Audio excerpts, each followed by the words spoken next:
know who I forgot? I totally left off. I mean, there's so many guys. John Henson. I played with John my freshman year. He was two-time defensive player of the year of the ACC. How did I not say Quinn Cook? Yeah, guys that went on to win a national championship after I left. Yeah. I mean, it's an impossible list. Yeah.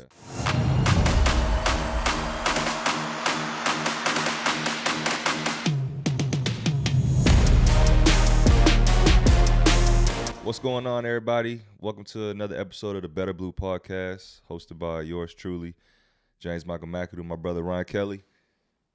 Appreciate the couch, baby. Yeah, man, holding it down. Appreciate everybody tuning in. We got a fun episode for y'all today. Ryan, you want to let the people know what we're going to be talking about today? Absolutely. I'm in a great mood.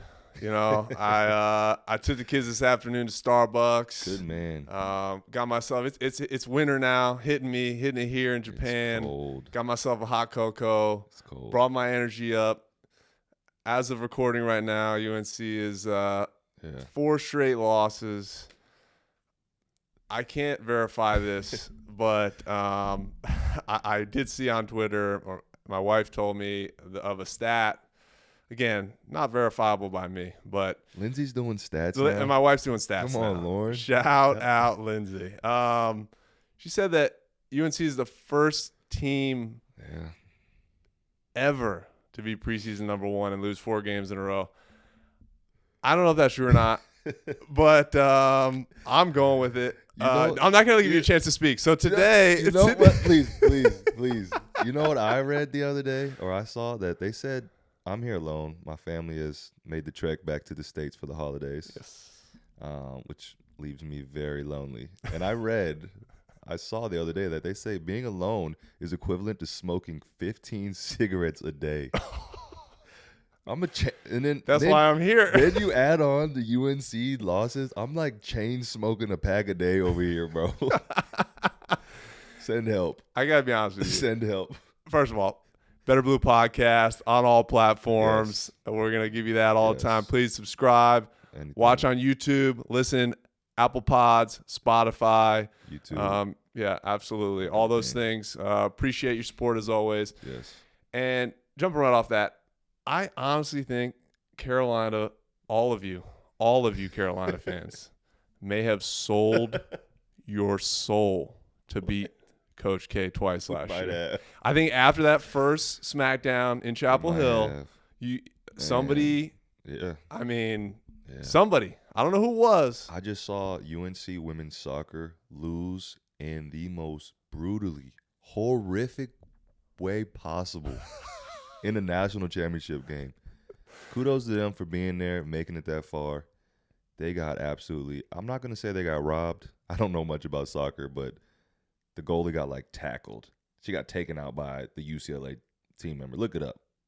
Maybe Devin can put the clip in there. You guys can let us know if it was a red card or whatever they call it. And Carolina football has lost 3 straight after having this great run of a season. So anyway, I didn't realize it was hitting. I didn't put it all together that it was hitting multiple sports. UNC women's volleyball didn't make the tournament, but it's going to be a great offseason. Yeah. Sawyer Ray, my daughter, might be going to camp this summer. You know, the future is bright. Nice. Class of probably 2030 something. Yeah, 20. I don't know. I'm not doing that, man. So I hope you're having a good life, all you fans that sold your soul. Yeah. Anyway, today, fun episode. Yeah. Today we will have a little fun and talking our top 3 teammates that we played with. We're gonna try to. There's gonna be more. Yeah, we're trying. We tried to say top 3. It's very difficult to do, but we did our best.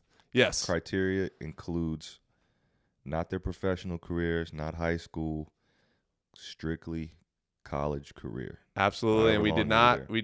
It could be they played 4 years, 3 years, 2 years, 1 year in college. Obviously, weighing it's difficult to weigh all those things, but we did the best of our ability. So we're gonna hit that.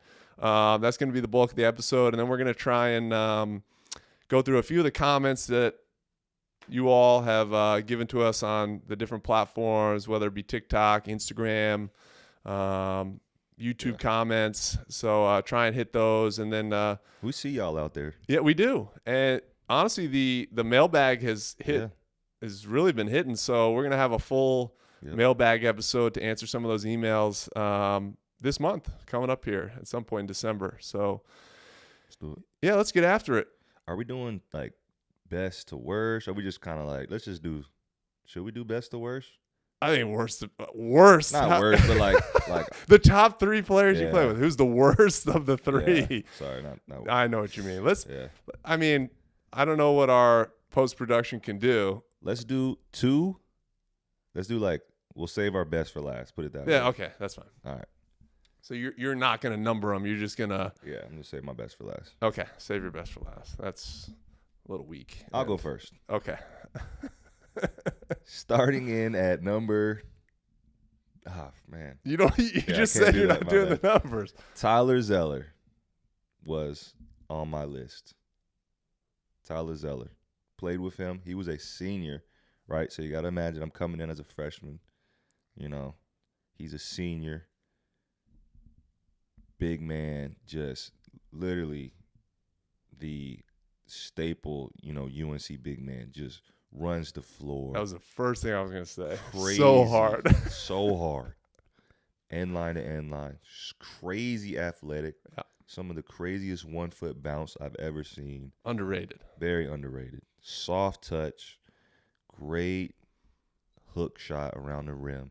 Coach Roy was a favorite move, counter move. You get it on the block. We don't need any of the, up and under pizzazz. Just get straight to it. He wouldn't have liked all my. Nah, he wouldn't have liked all that, bro. He would have sat you down. He would have sat me. What the? F were you thinking? Big Z was the ACC Player of the Year my freshman year. So that was the year that we were similar to the team that was number 1 team. Like Lindsay said, no longer is after 4 straight losses. But we were the number 1 team. Big Z went on to win ACC Player of the Year. He won a national championship his freshman year. He actually started the year because T-Hands had some minor injury, but he ended up starting the year there. Went on to win a national championship. Didn't play a huge role, but still definitely paid dividends because he ended up having a great career at UNC. His name is hanging from the rafters, which is clearly a big deal. He was a consensus second-team All-American 2012, as well as, like I said before, ACC Player of the Year. And he was an academic All-American, which we appreciate that. Appreciate that here over the Better Blue podcast. Yeah. Goes a long way because I was not. I don't know that I was either. Not. I might have found my way onto All ACC, but let me ask you a question. You say that because about him winning a national championship and not playing a huge role. Sure. Just curious. This might be a bigger topic for a whole other pod, but I'm curious. Do you find that in returning to UNC, there's little, I would say, separate factions or like groups of former players that have won a championship or not won a championship, regardless of your importance level on that team? I'll bump that for sure. If you won a chip, you're just in a different category. Even though, like, I know you've spoken about this a little bit, like you won a national championship, but you might not have, felt like, you. Yeah, I didn't play in the national championship game. Yeah, but you still, no matter what, they can never take that away from you, for sure. It's just a different level of respect that you get from the fans. I mean, different level of respect that you get from the program. It just is what it is, man. It's the world we live in. Okay, it's definitely that way at Duke. You're very much appreciated coming back no matter what. But there's if you got a banner hanging up, come on, man. Yeah. More so than your number, I would say. Yep. For a guy like him, he's like, man, yeah, my number's up, but I was a part of that 2009 national championship team. Shout out to you, Big Z, man. North Carolina native. That's right. Holding it down. That is right. All right. Can I do mine? Yeah, please, man. I had the audacity to actually number them, not just – I know it's hard to talk about your own teammates and put them in numbers, but I know we're just throwing out names. I did my numbers, but I'm going to give my easy honorable mention. This was very difficult because some of them, like you just said, you played with Big Z for 1 year, but he had a 4-year career at UNC that was – he had a great senior year that you witnessed, but also he had a 3 other years of an awesome career. So I tried to base it on not just the time I played with them, but also their career, look at it from a whole. But it was very difficult to leave. I'm going to name the people that I left off the list because I'm going to throw these out here. It was very difficult to keep Seth Curry off the list. Had a great 3-year career at Duke after, redshirting for a year. And if you account for his Liberty year where he averaged like 20 points his freshman year, I mean, legit. It was hard to leave Mason Plumlee off the list. It was like a walking double-double for most of his, 3 of the 4 years he was there. Yeah. Really good player. And then I did have an honorable mention, and we've talked about him a little before, and that's Kyrie, who is without question the most talented player I ever played with in my time at Duke. It was just only 11 games. Man, only 11 games. Yeah, it was only 11 games. Does he, I mean, clearly you might not be up at Cameron Indoor a ton, but I have not seen him. Is he a guy that would come back? Like, has he ever been spotted like at a, sometimes you see Jason Tatum at New York Knicks, not New York Knicks games, but at the Madison Square Garden for a Duke game. Watching Duke games. Normally Duke is pretty good because they're smart about it, posting. Because he's in New York. Yeah, posting all those. Yeah. Like, he didn't come to the champion. I mean, maybe he had a game. Who knows? Yeah, they could in season. Most of the guys who were in season weren't at the national or the Final Four game. So, I can't say I've seen him around a ton, but I live in Raleigh, and you're not. I'm not there every day. So, but like I said, what you see on Instagram is normally what happened there. Yeah. they like to, obviously, because you're recruiting players who want to play in the NBA, you want to show. Yeah. So he's the most talented player I play with. Like I think I mentioned, he shot 53, 46, 90 splits for those 11 games. I mean, that's just unheard of. So 17.5 points. Random, but I just saw Nike dropped him. I wonder where he goes next. Like, a Nike officially dropped him. Did they really? Yeah. Anta? What is it? Maybe. He's a little yeah, I wonder. Let's not get into that. I'm just interested. No, it is it is interesting. That's not shocking that happened. Yeah, they officially. Though he's been a little quieter recently, but and it was nice to see. I don't know if you saw on one of his press conferences, his daughters were with him, and so beautiful. Yeah, very beautiful. So that's my honorable mention. Do you have another name? I didn't have 3. Yeah. So you want me to hit 3, or do you want to go? Yeah, go ahead and hit 3. All right. Yeah, hit 3. So my number 3, best player, best career at Duke that I played with is now Coach John Shire. Number 3. Who we thought we saw the other night riding back. Looked just like him on the train here in Japan. J-Mac was fooled. I wasn't. What is he doing out here? Just like as a coach, I think, and the coach he's going to be and is becoming, incredibly dependable as a player at Duke. Yeah. Averaged double figures his entire career. Went from a freshman year, all ACC all freshman, averaged like 12, 13 points a game, I believe. 12 points a game his freshman year.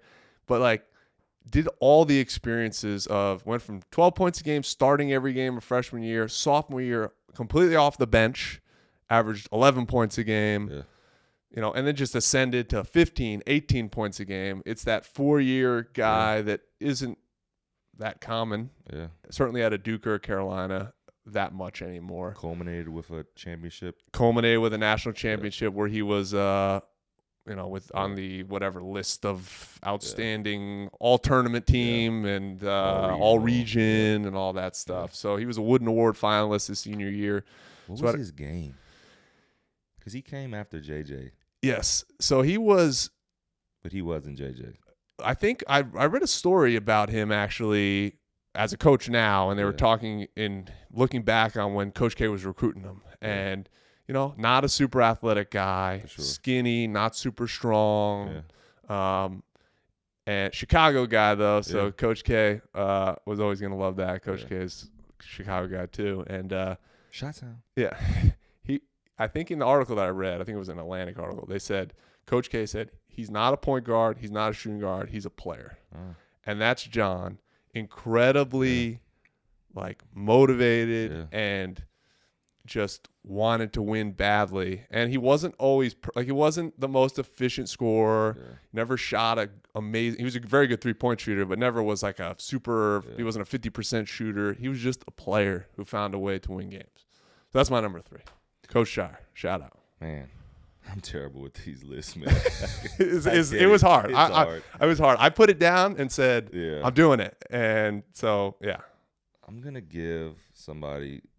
I'm just gonna choose. Kendall Go Marshall. for it. Oh, there you go. You played with K Butter. I played with So K I think Butter. yeah, we're gonna choose that together.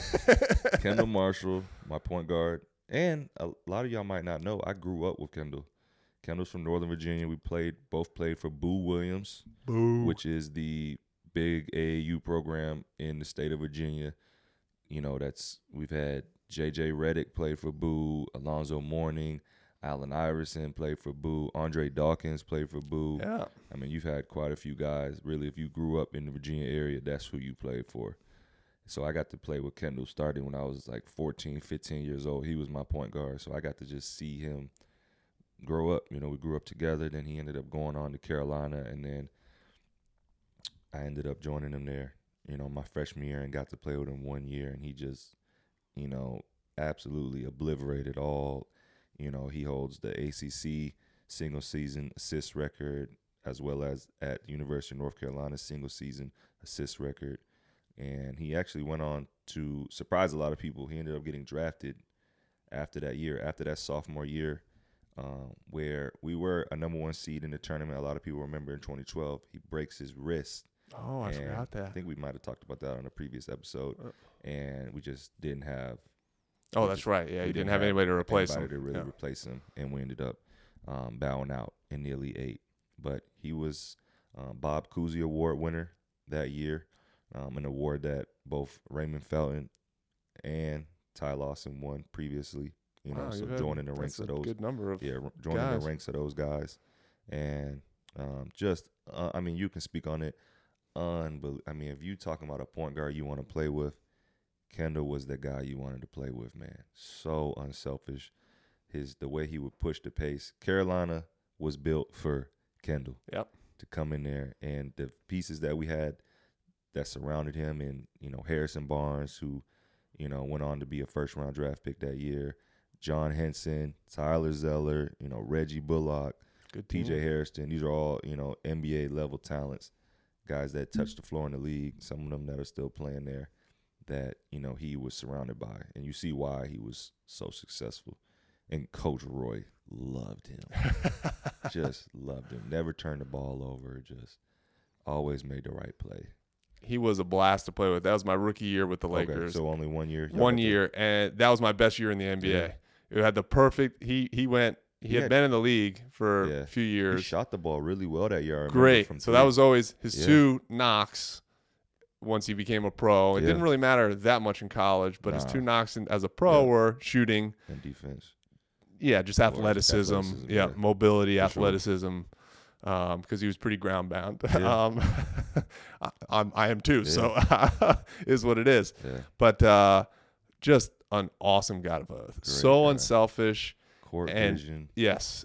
And the amazing thing was he was always a guy that was willing to give the ball up early, even if it didn't lead to an assist. Yep. In college, guys aren't quite stat hunting to that level where you're like, I'm passing to get an assist. Yeah. You're not really. You're just playing, right? You're just trying to compete. When you get to the next level, to the NBA, guys are like, you're passing for an assist. Yeah. Like, you shoot it if I pass you the ball and you're open, kind of thing. But he would throw it ahead. I remember, running the wing, and he's throwing it ahead to me for me to pass it to somebody for an assist. And great dude, and he did shoot it well. D'Antoni was the perfect fit for him. That was Mike D'Antoni, and gun. Yeah, that was probably both of our. I haven't looked through all his years in the NBA, but that was probably both of our best years.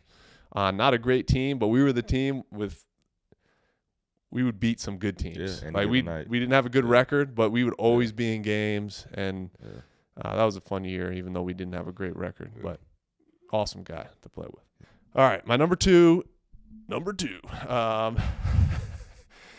Best player I played with in college at Duke is Nolan Smith. had a great 4-year career at Duke, culminating in being – I think he had the best individual season that I played with during my time there. And that was his senior year where he was ACC Player of the Year, also ACC All-Defense, he started out the whole – his senior year averaged 25-5, ACC Player of the Year. Hold up. Say it one more time. 25-5. Sheesh. Sorry, 20. Yeah. 5 boards, 5 assists. Yeah. Legit stats. Yeah. Those are legit stats. And first team All-American, first team All-ACC defense. Yeah. He guarded. And the fact that was the Kyrie Irving year, who I mentioned before. Kyrie was out most of the year. So Kyrie was our best player. We lost him, and our team still went 32-5. Sheesh. Finished the season 3rd overall. And, that year we lost in the Elite Eight to Arizona. That was Derek Williams, Arizona. And that was as Kyrie, Kyrie was coming back in the tournament. And that kind of, while it was our best chance to win a national championship, it was Nolan's role was changing and things were a little, it didn't go perfectly smooth. But that was an unbelievable year. And Nolan is, though he's no longer at Duke, he's over at Louisville, which I've mentioned before, my guy, N.Dot Smitty. He's the mayor of Durham. Yeah. He runs it. Everybody knows Nolan Smith, and everybody loves Nolan Smith. Great teammate. Always got a big smile on his face. Oh, man. Yeah. Great family. To play against him. Yeah. Great dude. Career hampered by injuries. Remember he got hurt out in Portland? Am I making that up? I don't remember that. Oh, as an NBA. Yeah, in the NBA. You know where he got I don't want to say screwed. This is the NBA. It is the way it is. But he was drafted late in the first round. Yeah. And the next year they drafted Dame Lillard. Oh, yes. And so he did have knee issues. He also did have knee issues, but he didn't get a full-on shot at it because Dame was immediately great, and it was in his similar position. Nolan, man, just great, crazy career, man. Definitely, some memorable moments within the rivalry as well. And a national champion, by the way. Also a junior national champion. Big time. All right, next up on my list, let's see. I had Kendall, Big Z. I'm going to go with a B-League legend in and of his own right, out here, grinding with us. In the grind. If for y'all that don't know, we're playing in Japan, and the league is called the B-League. By the way, sorry to interrupt. Please interrupt. The first time I told my dad I was coming to Japan, and I played in the NBA and then Spain and the ACB, and I said, I think I'm going to sign in the B-League. And he's like, the second league in Japan? No, it's cool to be grinding and be in the second division. I got no hate for that. But he was just like, how did that happen? And I was like, oh, no. Baby. It's the B League is the name of the league. It's the basketball league. The B League is all right, sorry. Bryce Johnson. Ooh, Bryce Johnson, he's over the waters here with us. I played with Bryce my sophomore and junior year, which was his freshman and his sophomore year. And he definitely blew up as soon as I left. So I don't know if I owe him an apology for holding him back, but no, take the credit. The jump that he made, more so from his junior year to his sophomore year, he went crazy. Like if you look up highlights and stats from his senior year, he absolutely dominated college basketball. And there's a couple things I want to mention that he accomplished, but the one thing you need to know that he was the first consensus All-American, first team All-American that Carolina has had since Tyler Hansborough. Oh, wow. I didn't even realize that. And which was 2009. This was in 2016. Yeah. So in that 7-year span, he was, crazy, the amount of talent that has come through there. He had the best run out of really all these guys. That was a team that went to the national championship game, ended up losing to Villanova. I was at that game. It was absolutely crazy. We've talked about it before. Chris Jenkins, the confetti was coming down before he even hit the shot. Yeah. It was even crazier because Marcus Page hit an even tougher shot to even have them in the game. Not many better national championships man, you ever. really can't ask for nothing better than that. They were ACC regular season champs as well as ACC tournament champions, which is tough. Did you do that? When y'all win the national championship? Did we do that year? Man, bad memory. I don't know. Which is tough, though. Yeah, no, it's very difficult. He was also, we've talked about this, Ken Pom. He was Ken Pom's National Player of the Year. Oh, wow. Which is pretty big. And he was, of course, first team All-ACC, but also ACC All-Defensive Team. Yeah, that's impressive. He had like a game where he was like one of the first players in over like 40 years at Carolina to have a 30 and 20 game. He went down to Florida State and just absolutely went crazy there. Funny dude, very laid back, easy B, very just super laid back. Funny story I want to tell. Yeah. When he was coming on a recruiting visit, he was Bryce is from South Carolina.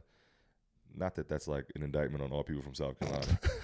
This might Here you go again. First it was the Midwest, now it's South Carolina. He was very reserved. Bryce was, if you know Bryce, he's super chill, easy B, super laid back.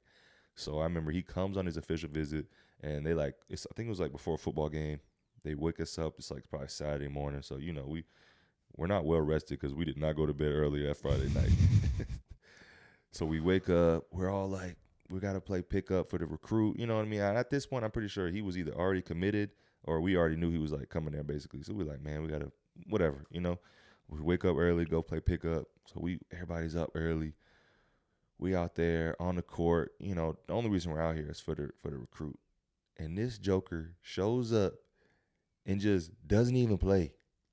He's just like chilling. He was like, I just want to watch. Yeah. So like literally from that moment on, I was like, oh, I do not like this kid at all. You're going to make me get up early, get my shoes on, come out here, and you're not even going to play. But that was just Bryce, man. He was so laid back.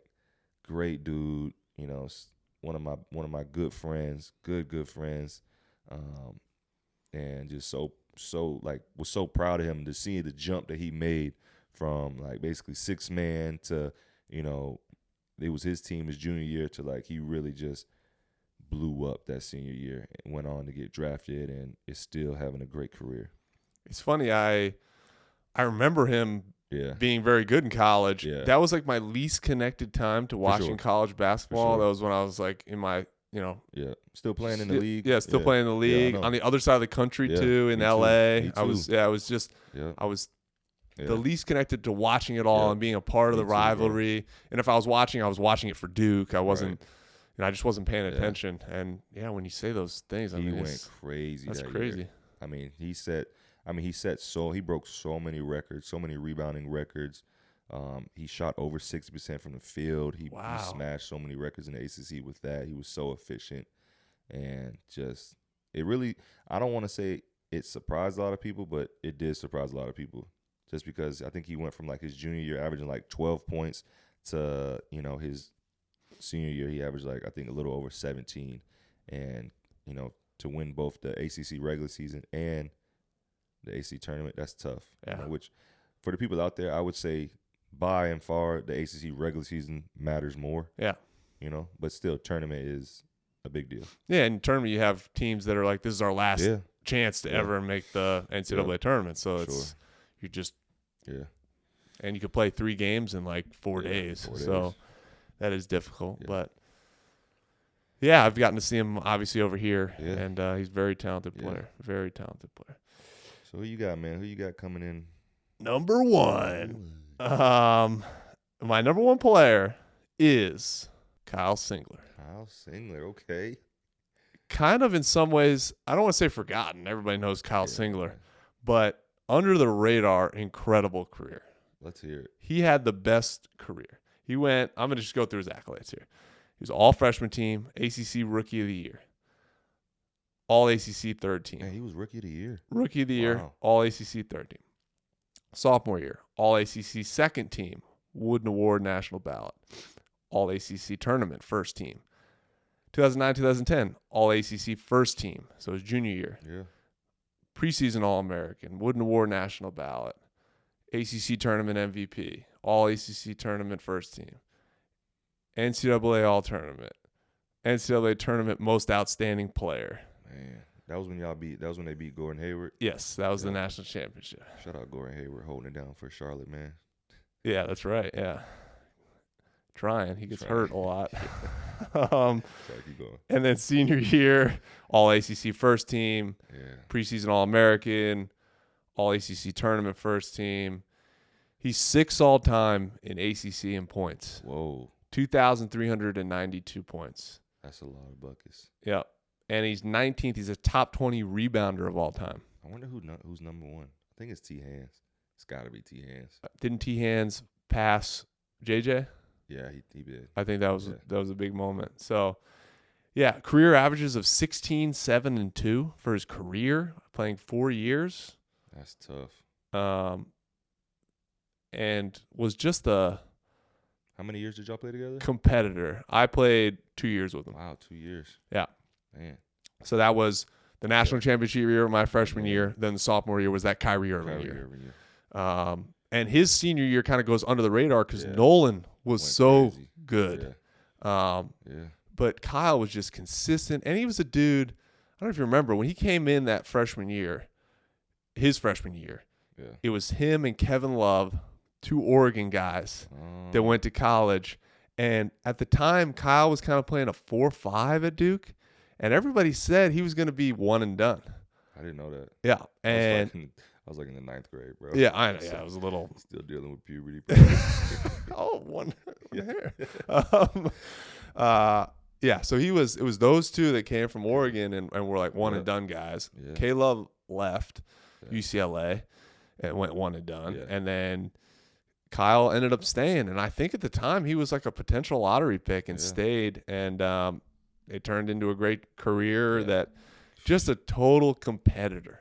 I mean, he was the kind of guy that in practice, if he lost or if somebody was like getting under a teammate, you know, those competitive preseason practice, he's the guy that in practice, I mean, he might not, I don't know if he likes me saying this or not, but he'll go over and like, forearm shiver you, or he's the guy that you're talking smack. I'm not talking about me specifically, but if somebody's talking smack on the other team and he goes and sets a screen on you and just lays the hammer. I remember, bro, I don't know why, but I have like distinct memory of like his hair, just like the flop, the flop, bro, like because he played hard, bro. He played really hard. He's the guy diving into the stands. I mean, there's hard highlights of him like Dennis Rodman-esque, sideways, parallel to the floor, diving into the stands, and I think that is who he is as a player and was as a player, and that carved a role out for the league. I mean,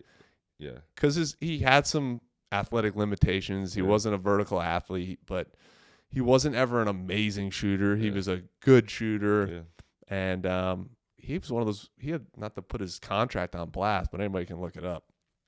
He signed like in OKC a 5-year, $25 million deal, which is those deals were like gone. Like nobody really signed anybody to that. Either you were a minimum guy or a. That's a long time. 5 years. 5 years, yeah. Daughter about to be 5. No, that's a long time. That's a long time. A lot happens. So he had a unspectacular but solid NBA career, and again, a good dude, but a great career. Great career.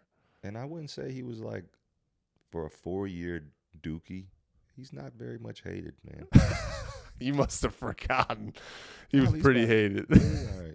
Maybe not I think that some people have. But when you had Singler, Paulus, and Shire, he was the third. That's true. I would say so. It's like he kind of got a pass. That's true. Slid under the radar. Yeah, Shire. It was the Shire faces. Yeah. I don't know if you remember. Paulus Took the those guys took the brunt of the. He kind of got a pass. And Kyle off the court, totally chilled dude. Like he was a Morgan. Yeah. So, that's my top 3. Man. I had to, who I forgot? I totally left off. I mean, there's so many guys. John Henson. I played with John my freshman year. He was two-time defensive player of the year of the ACC. I mean, I was going back and looking at just McDonald's All-American, so many All-Americans, so many MVPs, so many first-team All-ACCs, just crazy accolades. This was a tough list, man. It was very difficult. Yeah. I mentioned a couple of mine, and then I'm sitting here racking my brain and going, how did I not say Quinn Cook? Yeah, guys that went on to win a national championship after I left. Yeah. I mean, it's an impossible list. Yeah. But tried to do our best for you guys. There were no wrong answers. Nah.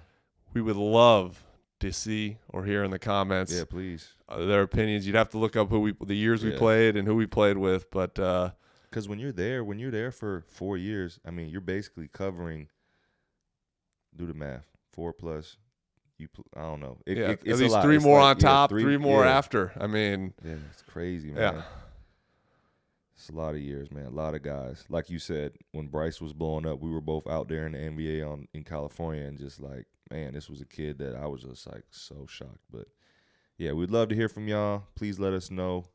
All right, let's just get into our comments that we got from Instagram, TikTok, like we said, YouTube, and run through some of these comments, some questions real quick. And like we said, we'll save the mailbag for another time, the email. But let's go. Somebody asked us, what is y'all's duo's name? Oh. That's a great question. I mean, we haven't really discussed that yet. We haven't. That's for the merch in the future. Yeah, we would love to hear y'all's. I mean, obviously, we would love to hear from y'all. Obviously. You know, we got people, you know, my government first name is James Michael. Did you know that? I didn't know that. I figured James Michael was. We this far into this part, you ain't know. James Michael, what's your middle name? Ray. Oh, I have seen Ray. Yeah, I have seen Ray. So James Michael. Yeah, James Michael is my government first name. But people I've been going by Mac for so long. Yeah. So long. I mean, Mac and Kells. Mac and Kells, but I called you Kells the other day in the game, and you act like you was like, who? You were on the other side of the court. Kells. I was trying to sub this man out of the game. I was like, Kells. That was just because I didn't want to sub out. I was like, clearly, was that you? Like, was that you he was talking to? You're the only Kells out here on the floor. Man, for now, it's just, we'll go with Mac and Kells, man. They can take like the M from like, isn't there like a Michelle Kors or something? We could just do the take theirs. Okay. So if you guys have something better, we're open to it. Please, we're open. Yeah. So Mac and Kells, that's where we're at the moment. All right, let me see. Let me give you one.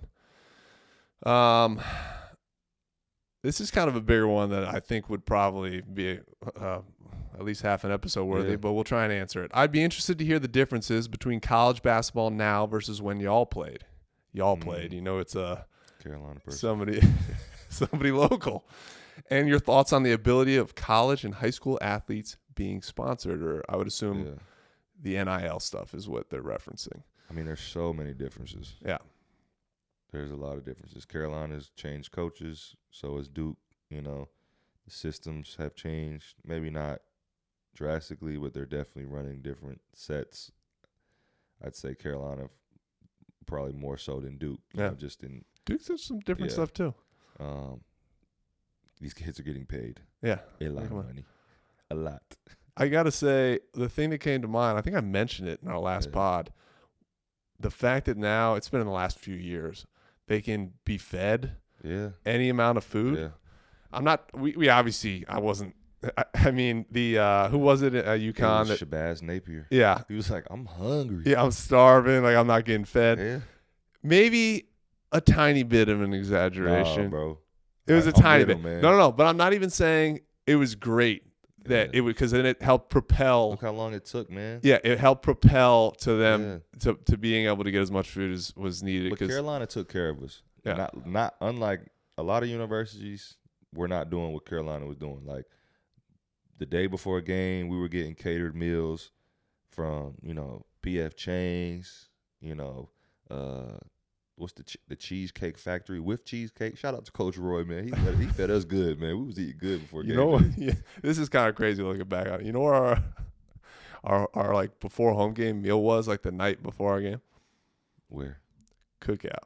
Oh my gracious, that's disgusting, bro. Yeah, we had Cookout delivered. No disrespect to Cookout. No, we had Cookout delivered. On my list. The night before the game.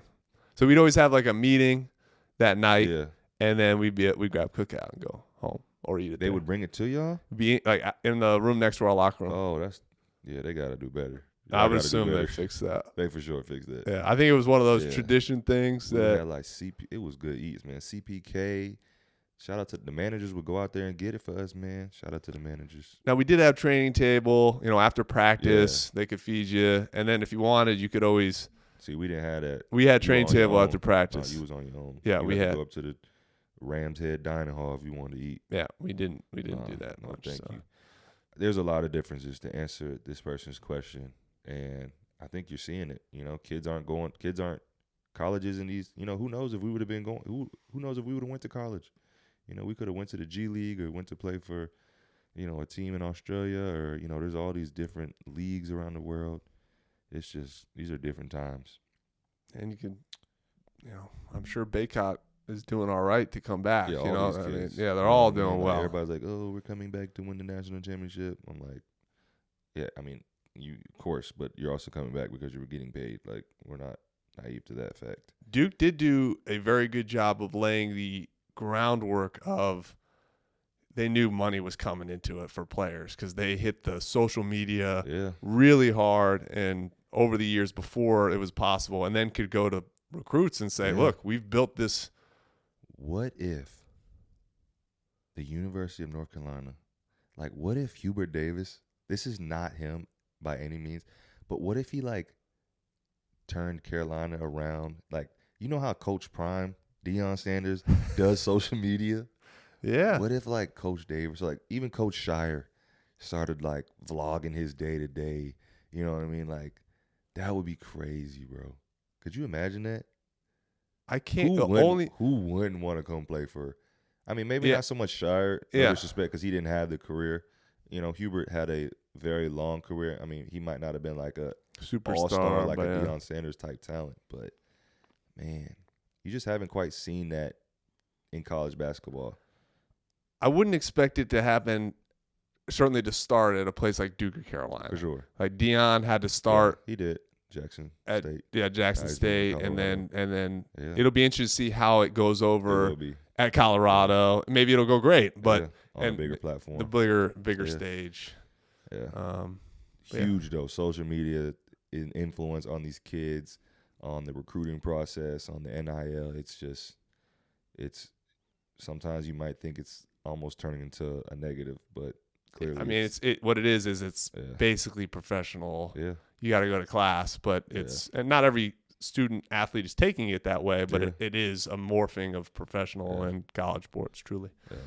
It would have been nice, man. Me and Lauren, when we were both undergrads, I could have afforded to take her to some nicer places. I would have been at the Washington Duke. Yeah. Every night, the Washington Duke Hotel, the restaurant. Man. Me and Lomac undergrads, man, similar to you and Lindsay, man. It was Chipotle and Five Guys for Valentine's Day. Special meal. All right, here's a question for you. Was that Louisville team that won the championship so much better than y'all, or did the injury that happened to Kevin Ware spark them so much that they ended up blowing y'all out by 30 in the second half? I saw that comment. That was a gruesome injury. I'm sorry. Yeah, that was a very gruesome injury. To answer that question. And for y'all that don't know, Ryan, the Blue Devils were playing Louisville. Yes. In the Final Four. Elite Eight? Yeah, Elite Eight. I think. No, we weren't in the Final Four. Right. It was Elite Eight. It was to go to the Final Four. And in the first half, Louisville, that went on to win. They went on to win a national championship, which I believe might have been stripped from them or something. Maybe in that whole. Yeah. We got to be careful what we say. Yeah, we already got. We don't want to issue any more redactions. Yeah. But that was Russ Smith. Peyton Siva. Georgie Jang. Shane Behannon. Yes. Very good team. Hancock. Yes, Luke Hancock. Very good team. I would say, well, first of all, it did not help. That was post me coming back from my foot injury. Yeah. And my foot was still broken. So while I had the best game of my career in the Miami game, which we've talked a little bit about. The White Raven. My foot and body were deteriorating as the season went on. So I was not playing my best basketball at that time, which didn't help our team. Yeah. But to answer that question, they were a very good basketball team to go on to win the national championship. The fact that injury did happen in the first half that broken leg, which is just brutal. And at that moment, I was on the bench. His leg snapped, bro. It snapped, and I had a clear view of it, and it was brutal. There were guys, everybody's was like, I thought they were gonna cancel the game. I know, it was bad. I will say the fact that they got the opportunity to go into the locker room, take a breath, and be like, I would assume I wasn't in the locker room, but to be like, we have something serious to fight for now. You know, you're always motivated, but it's like Rick Pitino, man, another level Did of he have motivation. A white suit on too? He might have. He might have. Y'all were doomed if you was wearing that. You should have known. So that did not help our cause. I would say that if that had happened in the second half and it was a close game, I don't know who knows what it would have happened. That negatively affected both teams. They certainly deserved to win. Yeah. Kudos to them. Yeah, and the crazy thing is that Kevin Ware ended up leaving there. I'm sure he was motivation for his team to win that national championship, and they ended up leaving. Yeah. All right, let me give you one. This is a little specific. We got two more comments left. This one's a little specific that you'll have to explain a tiny bit, but can James talk about the classic Draft Express Duke versus UNC smackdown? So there is a media outlet called Draft website. It was a website. Doesn't ESPN own it now? I think they've since been bought out by probably ESPN. But Draft Express, they basically make mock drafts from.